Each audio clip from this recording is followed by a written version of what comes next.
बिस्मिल्लाहिर्रहमानिर्रहीम। अस्सलामुअलैकुम। Saudi Urdu news channel में आप सबको खुश आमदीद कहा जाता है। वो तमाम पाकिस्तानी भाई जो कि इस वक्त इंटरनेशनल फ़्लाइट्स खुलने का इंतज़ार कर रहे हैं, रोज़ाना की बुनियाद पर जिस तरह से कोरोना में काफ़ी तब्दीली देखने में आती है, इसी तरह से दोस्तों जो डिफरेंट किस्म के मीडिया चैनल हैं, मुख्तलिफ़ ज़राए हैं, वहाँ से अलग अलग ख़बरें आती हैं, वो आप तमाम भाइयों से लम्हा बलम्हा शेयर की जाती हैं।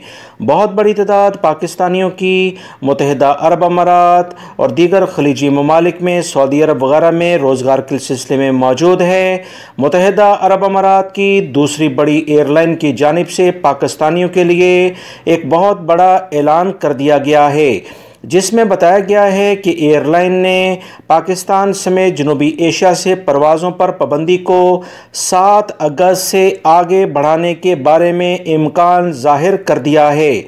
इत्तेहाद एयरलाइन ने इतवार को अमाराती मीडिया को जारी बयान में कहा कि 7 अगस्त तक परवाज़ों में पाबंदी की तस्दीक करते हुए इस पाबंदी में मज़ीद इजाफ़ा भी हो सकता है, क्योंकि सूरत हाल काफ़ी ज़्यादा कोरोना की इन ममालिक में तब्दील हो रही है।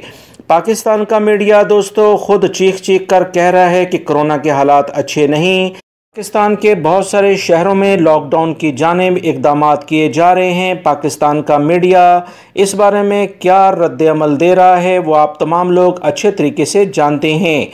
इसका असर दूसरे ममालिक भी ले रहे हैं। इसी बुनियाद पर ये एलामिये भी जारी होने शुरू हो चुके हैं।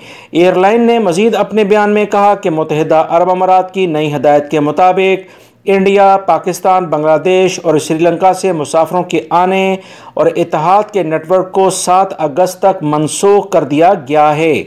इस बारे में जो अहम तरीन इतलात आ रही हैं कि इन चारों ममालिक में कोरोना वायरस से जो इस वक्त सूरत हाल है वो पूरी दुनिया इस पर तशवीश का इजहार कर रही है। लिहाजा तमाम पाकिस्तानी भाई इस ख़बर को अच्छे तरीके से जान लें कि किसी ऐसे मुल्क के ज़रिए अगर आप क्वारंटाइन करते हुए सऊदी अरब, मुत्तहिदा अरब अमारात या दीगर गल्फ़ कंट्री में रोज़गार के सिलसिले में पहुँच सकते हैं तो पहुँचने की कोशिश करें। फ़िल वक्त हालात अजीब सूरत हाल इख्तियार करते जा रहे हैं। वीडियो लाइक करके शेयर भी कीजिएगा। अस्सलामु अलैकुम।